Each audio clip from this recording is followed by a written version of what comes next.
Assalamualaikum warahmatullahi wabarakatuh. Salam sejahtera, salam sehat Sobat Kimung.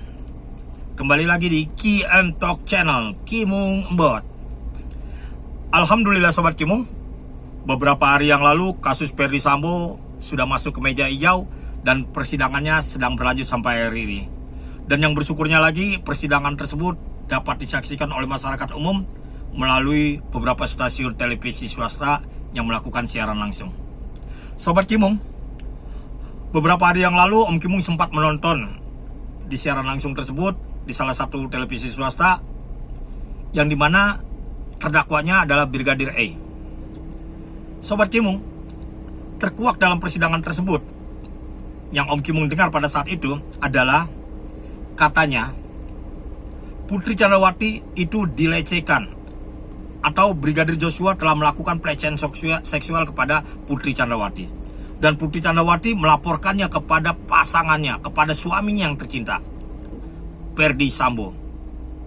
Dan Ferdy Sambo tanpa berpikir panjang, tanpa cross-check, tanpa mencari tahu, marah.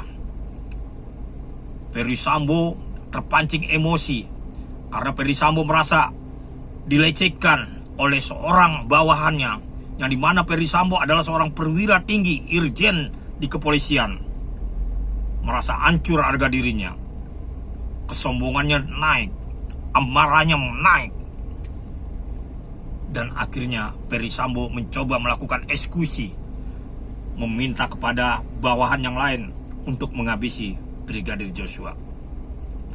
Sobat Kimung, pada saat Om Kimung nonton tersebut, Om Kimung ingat guru ngaji Om Kimung. Guru ngaji Om Kimung pernah bercerita tentang kisah-kisah Nabi. Nah, Om Kimung coba kaitkan nih dengan kasus Ferdy Sambo. Pertama, Om Kimung ceritakan kisah Nabi Adam alaihissalam. Nabi Adam alaihissalam ditempatkan oleh Allah Subhanahu wa taala di surganya Allah bersama Hawa. Nah, Hawa dalam bahasa Islamnya disebut Hawa, kalau dalam agama Nasrani disebut Hib. Nah, Hawa dan Nabi Adam alaihissalam ditempatkan di surganya Allah. Allah hanya meminta satu syarat, agar tidak mendekati pohon kuldi dan tidak memakan buahnya, atau di dalam Nasrani disebut pohon pengetahuan. Sobat Kimung, ternyata Nabi Adam mampu untuk menjalani perintah Allah. Nabi Adam tidak sama sekali menyentuh, bahkan memakannya buah kuldi tersebut. Nah, setan mencoba menggoda Nabi Adam alaihissalam, karena setan sudah berjanji di hadapan Allah akan menggoda Nabi Adam alaihissalam sampai anak cucunya hingga akhir zaman. Sobat Kimung, Nabi Adam adalah sosok lelaki yang kuat, selalu tunduk kepada perintah Allah. Setan putus asa. Setan sudah hampir tidak tahu lagi cara untuk menggoda Nabi Adam. Tapi dasar setan akalnya panjang, tidak bisa secara langsung kepada Nabi Adam. Setan mencoba melalui Hawa. Disinilah permainannya dimulai. Disinilah letak kelemahan seorang lelaki yang bernama Nabi Adam alaihissalam. Sobat Kimung, setan menggoda Hawa agar Hawa mengikuti keinginan setan. Maka hawa nafsunya tidak bisa terbendung, hasratnya tidak bisa kebendung, keinginannya tidak bisa terbendung. Hawa mencoba menggoda Adam, memohon pada Adam, meminta kepada Adam akan menuruti keinginannya. Lemahnya seorang lelaki yang bernama Nabi Adam alaihissalam mengikuti apa keinginan Hawa.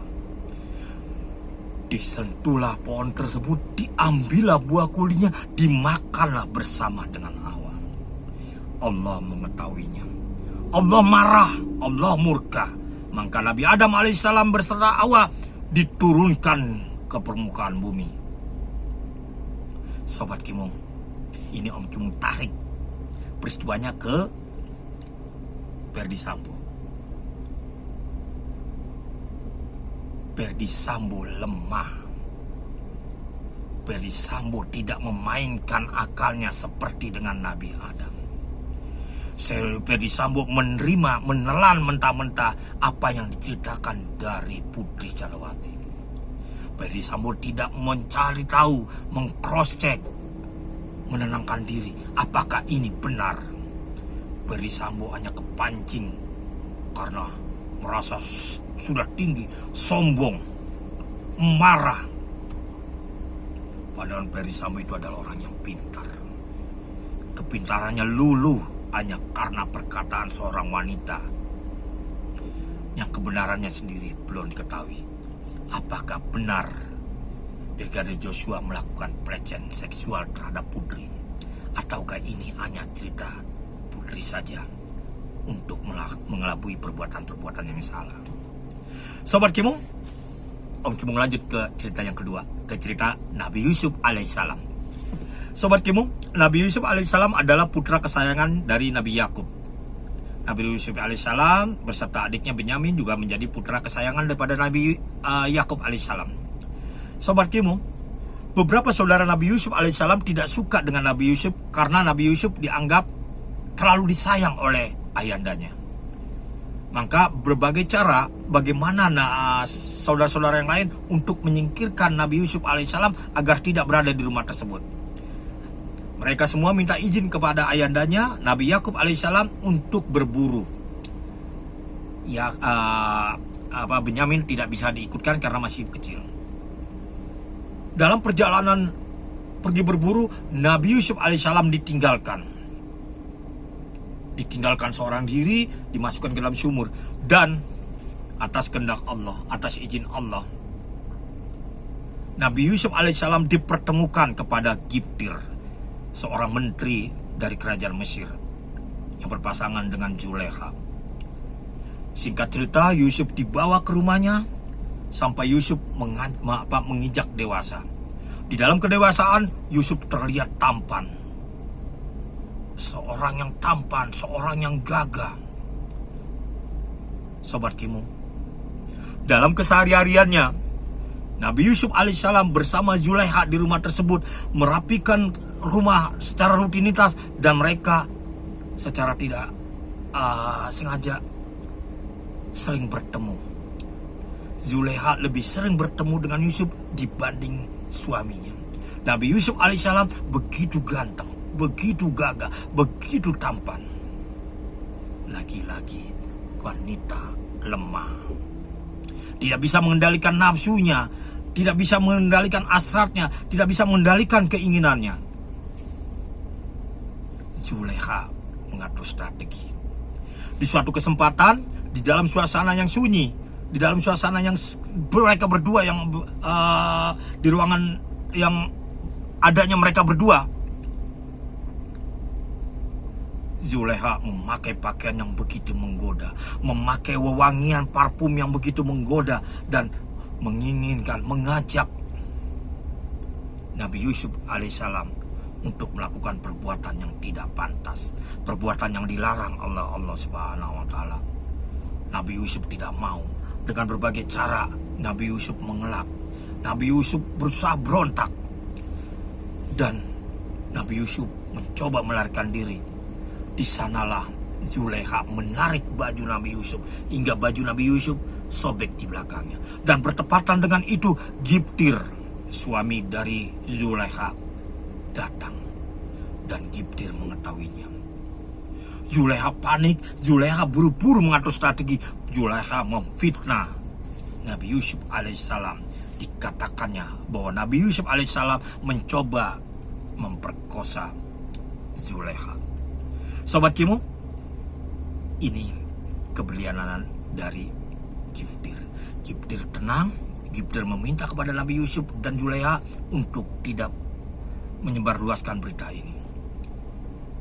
Dalam ketenangan Giftir mencari tahu kepada orang terdekatnya, menanyakan.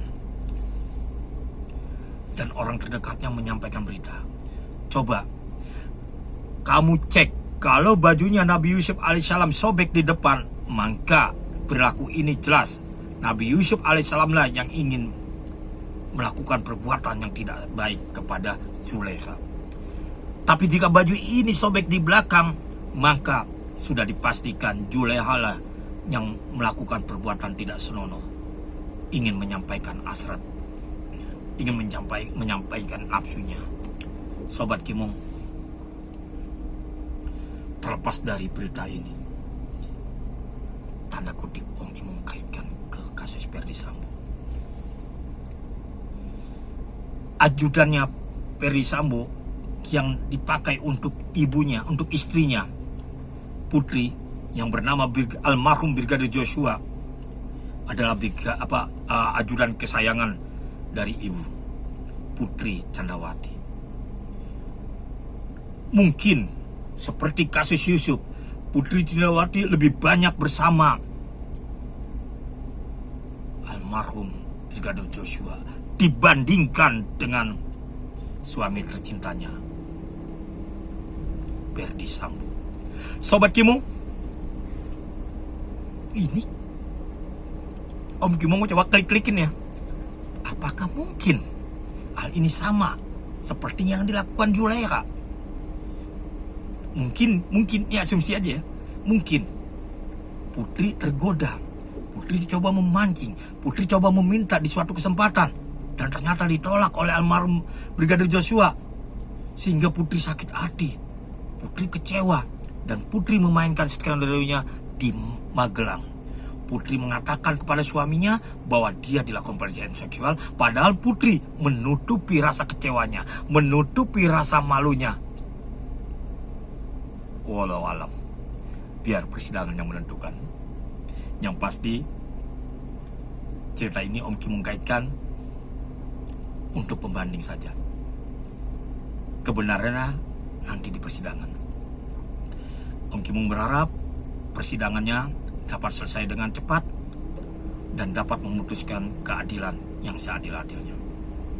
Sobat Kimung, sebelum Om Kimung akhiri, Om Kimung coba menarik pelajaran yang didapat kali ini dari Om Kimung khususnya, untuk diri Om Kimung khususnya, bahwa kendalikan nafsu, kendalikan emosi, kendalikan amarah, kendalikan sombong dengan akal pikiran kita, yang dimana Allah telah berikan kita akal dan nafsu. Jangan sampai nafsu kita yang hanya dipunyai oleh binatang lebih besar daripada akal kita yang dipunyai oleh malaikat. Sobat Kimung, terkadang susah. Karena apa? Manusia adalah tempatnya salah, manusia adalah tempatnya khilaf. Tapi manusia adalah orang yang istimewa. Manusia adalah ciptaan Allah yang istimewa. Kenapa? Manusia diberi pengetahuan supaya manusia berpikir mana yang baik dan mana yang buruk. Oke Sobat Kimung, Om Kimung akhiri. Mudah-mudahan dan kita doakan persidangan ini dapat selesai dengan cepat dan dapat menghasilkan keputusan dengan baik, sebaik-baiknya, seadil-adilnya. Tidak boleh mengecewakan satu pihak. Dan khusus untuk Ferdy Sambo dan Ibu Putri Candrawati, katakan yang sejujurnya dalam persidangan, insya Allah ampunan Tuhan masih ada. Kesalahan wajar kita sebagai manusia. Yang tidak wajar itu kalau kita sudah salah, kita tidak mengakui kesalahannya dan tidak memohon ampun kepada Allah SWT. Oke Sobat Kimung, Om Kimung akhiri. Assalamualaikum warahmatullahi wabarakatuh. Salam sehat.